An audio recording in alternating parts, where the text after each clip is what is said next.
Topic है virus. आज हम वायरस के बारे में डील करेंगे कि वायरस क्या होता है और किस तरीके से रेप्लिकेट कर सकता है।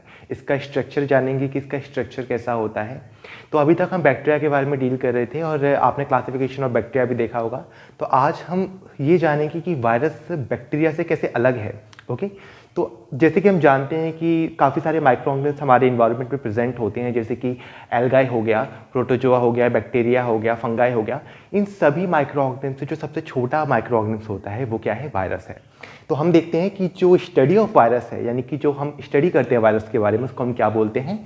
वायरोलॉजी बोलते हैं। ओके, सेकंड हम बात करते हैं कि ऑब्लिगेट इंटरसेलुलर पैरासाइट होते हैं। ऑब्लिगेट इंटरसेलुलर पैरासाइट के अंदर हम ये देखते हैं कि इनको जो ग्रो करने के लिए या रेप्लिकेशन करने के लिए जो मीडियम चाहिए वो क्या है? एक सेल चाहिए। ये इंट्रासेलुलर क्या करते हैं? अपने आप को रेप्लिकेट करते हैं, ग्रो कर सकते हैं।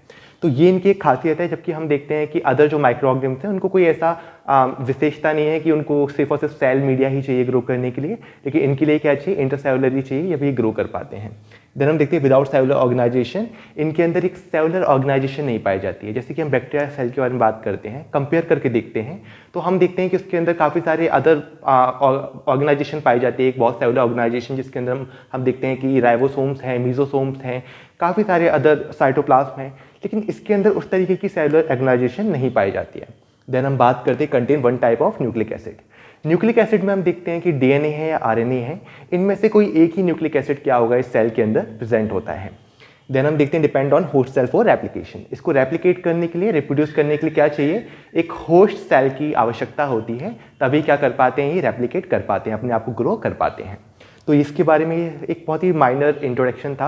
और हम ये भी देख सकते हैं कि जो वायरस होते हैं, जैसे कि हम देखते हैं कि जैसे एनिमल हो गए, प्लांट्स हो गए, ह्यूमन बींग हो गए, इन सभी को इन्फेक्ट करने का या अफेक्ट करने का किसके पास होता है? वायरस के पास एबिलिटी होती है कि इन सभी ऑर्गेनिज्म को क्या कर सकता है? अफेक्ट कर सकता है। देन हम बात करते हैं जनरल कैरेक्टरिस्टिक ऑफ वायरसेस के बारे में कि एक वायरस की क्या क्या कैरेक्टरिस्टिक्स हो सकती हैं, वो हम देखेंगे। तो अभी हमने कुछ की तो बात कर ही ली कि ये इंटरसेलुलर ग्रो करता है, कि ऑब्लिगेट इंटरसेलुलर है, do not possess cellular organization, इसके अंदर एक सेलुलर ऑर्गेनाइजेशन नहीं पाई जाती, ये तो हमने देख ही लिया। देन हम देखते हैं lack enzyme for protein and amino acid synthesis. इसके अंदर जो एंजाइम्स होते हैं जो कि प्रोटीन सिंथेसिस करने में हेल्प करते हैं या एमिनो एसिड सिंथेसिस करने में हेल्प करते हैं, वो इसके अंदर नहीं पाए जाते हैं। इसलिए ये अपने प्रोटीन सिंथेसिस कैसे करता है वो हम जान लेते हैं। जैसे कि जब ये हमारे होस्ट सेल के अंदर एंटर करता है और उस सेल के अंदर से क्या करता है? ये अपना प्रोटीन का या एमिनो एसिड का क्या करता है? सिंथेसिस करता है, उससे अपना जो प्रोटीन है वो लेता है। देन हम बात करते हैं depend on synthetic machinery of host cell. जो होस्ट का सेल होता है, होस्ट सेल्स होते हैं, उनकी मशीनरी होता है या फिर उनकी जो मशीनरी है उसके ऊपर क्या होते हैं? डिपेंड होते हैं, क्योंकि वहीं पर ये रेप्लिकेट कर रहे हैं, वहीं से प्रोटीन ले रहे हैं, वहीं पर ग्रो कर रहे हैं। तो ये एक synthetic machinery of host cell के ऊपर क्या है? डिपेंड है। देन हम बात करते हैं मल्टीप्लाई बाय कॉम्प्लेक्स प्रोसेस। हम कॉम्प्लेक्स प्रोसेस क्यों बोलते हैं? जैसे कि हम जानते हैं कि बाइनरी फ्यूजन हो रहा था बैक्टीरिया में और बैक्टीरिया उससे रेप्लिकेट होते हैं। वहीं जब हम बात करते हैं वायरसेस के बारे में, ये बाइनरी फिशन के द्वारा क्या होते हैं? रेप्लिकेट नहीं होते हैं। इनको जब रेप्लिकेट होना होता है तो एक बहुत कॉम्प्लेक्स प्रोसेस होती है जिसके द्वारा क्या होते हैं? ये रेप्लिकेट होते हैं, जिसमें हम देखते हैं कि लैक्टिक या फिर लाइसोजेनिक कुछ एक प्रोसेस होती है जिसके द्वारा क्या होते हैं? ये ग्रो होते हैं। लैक्टिक में हम देखते हैं कि जो डीएनए है वो उसका रेप्लिकेट हो रहा है। वही लाइसोजेनिक में हम देखते हैं कि एक कंप्लीट सेल क्या हो रहा है? रेप्लिकेट हो रहा है।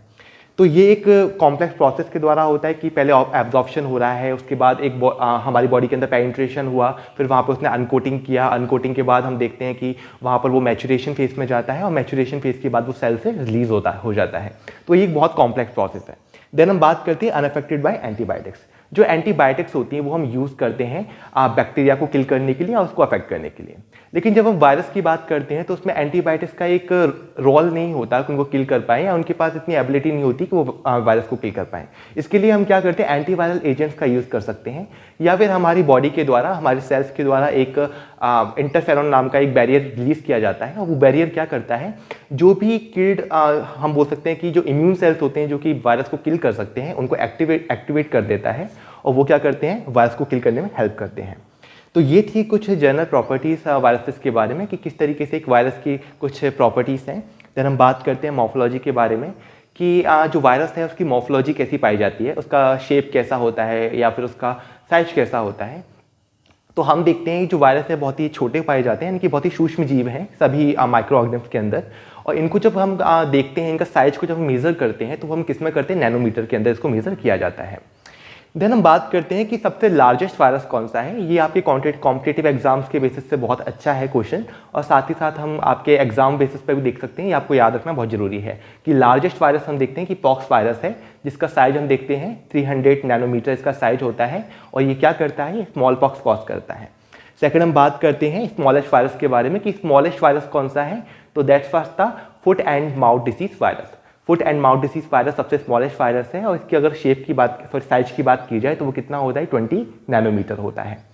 तो ये कुछ इसकी शेप का, साइज के बारे में था। अब हम बात करते हैं कि शेप कैसा हो सकता है। ये डिपेंड कर सकता है, जितने भी डिफरेंट वायरसेस हैं उनके ऊपर ये डिपेंड कर सकता है कि शेप क्या है वायरस का। तो हम देखते हैं जैसे रेबीज वायरस हो गया, इसका अगर शेप की बात करें तो ये बुलेट शेप का होता है, जैसे बुलेट होती है उस शेप का होता है। वही जब हम बात करते हैं पोलियो वायरस के बारे में, तो इसका कैसा होता है, राउंड या फिर स्पेरिकल शेप पाया जाता है। थर्ड हम बात करते हैं पॉक्स वायरस, जो कि सबसे लार्जेस्ट वायरस है। अगर इसके शेप की बात की जाए तो ये कैसा होता है, ब्रिक शेप का होता है। और अगर हम टोबैको वायरस की बात करें तो ये कैसा होता है, ये हम देखते हैं कि रॉड शेप का पाया जाता है। तो ये कुछ शेप हो गया या फिर इसका साइज हो गया, जो कि एक वायरस की डिफर कर सकते हैं।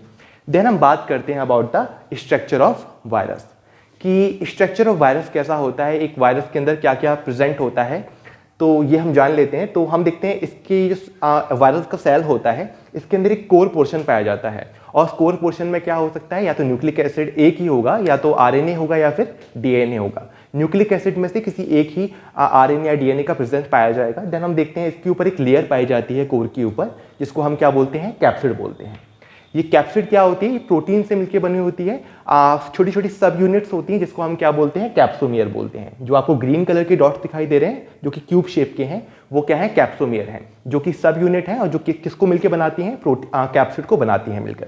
देन हम बात करते हैं इसकी सराउंडिंग एनवलप पाया जा सकता है, जो कि प्रेजेंट हो भी सकता है और नहीं भी हो सकता है। ये जो वायरस है उस पर डिफर कर सकता है। देन हम देखते हैं उसके बाहर हम देखते हैं एक लेयर पाई जा सकती है, जो कि किससे मिलकर बनी है, जो कि हम देखते हैं पैप्लोमियर से मिलकर बनी होती है। This is the peplomer. ये छोटे छोटे जो आपको रेड कलर के क्यूब दिखाई दे रहे हैं, ये क्या है, पैप्लोमियर है। तो ये एक पूरा स्ट्रक्चर है। देन हम बात करते हैं कैप्सिड के बारे में, फंक्शंस के बारे में। तो जैसे कि हमने जाना कि जिसका कोर है, जिसमें डीएनए और आरएनए कोई एक ही पाया जाएगा, और ये क्या करते हैं, डीएनए वायरस को और आरएनए वायरस को क्या करते हैं, क्लासीफाई करते हैं कि वायरस या तो डीएनए वायरस होगा या फिर आरएनए वायरस होगा। ये क्लासिफिकेशन में हम इसको डिफरेंशिएट कर पाते हैं। देन हम देखते हैं इसके बारे एक लेयर पाई जा रही है, जिसको हम कैप्सिड बोल रहे हैं, जो कि किससे मिलकर बनी, प्रोटीन से मिलकर बनी है। ये क्या हो सकता है, ये क्या करती है, ये इसको हेल्प करती है किसी भी जगह पे एडहेयर करने में, जो भी वायरस का सेल है, और हेल्प करती है कि बैक्टीरिया, जो भी वायरस है, वो एंटर कर पाए सेल के अंदर, और वहाँ पर जो अपना मल्टीप्लिकेशन करके एक इन्फेक्शन को कॉज कर पाए। तो ये इसका एक मेन रोल होता है कैप्सिड का। देन हम देखते हैं कि ये जो कैप्सिड होती है, ये इसका अरेंजमेंट पाया जा सकता है कि या तो डिफरेंट अरेंजमेंट हो सकते हैं कैप्सिड के। तो हम देखते हैं या तो न्यूक्लिक एसिड अगर कॉइल्ड है, कॉइल शेप में है, तो ये कॉइल के आसपास ही क्या होगा, इस तरीके से कैप्सिड बना लेगा, कैप्सोमियर वहीं पर ग्रो करेंगे, और उस अरेंजमेंट को हम क्या बोलते हैं, उस अरेंजमेंट को हम बोलते हैं हेलिकल अरेंजमेंट।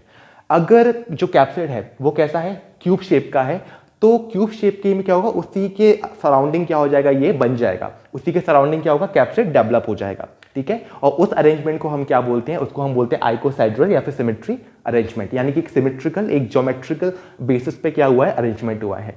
तो ये दो तरीके के कैप्सिड के अरेंजमेंट पाए जा सकते हैं। तो ये था हमारा स्ट्रक्चर ऑफ वायरस। तो आज हमने क्या बात किया, आज हमने बात किया वायरस के बारे में कि वायरस क्या है, वायरस का शेप क्या है। शेप में हमने देखा कि डिफरेंट शेप के हो सकते हैं वायरस। साइज में भी हमने जाना कि जो साइज है वो सबसे जो लार्जेस्ट वायरस है वो हमारा पॉक्स वायरस है, जिसका 300 नैनोमीटर साइज है, और जो स्मॉलेस्ट वायरस है जिसका नाम है हमारा foot and mouth disease virus, जिसका साइज हमने देखा 20 नैनोमीटर है। और हमने जाना कि जो सेल जो भी वायरस होता है वो इंट्रासेलुलरी क्या करते हैं, ग्रो करते हैं, मल्टीप्लिकेशन करते हैं। साथ ही साथ हमने जाना ये इनके ऊपर एक सेलुलर ऑर्गेनाइजेशन नहीं पाया जाता, जैसे डिफरेंट जो भी वायरस हैं उनके जो भी माइक्रो ऑर्गेनिज्म उनके अंदर पाया जाता है सॉरी।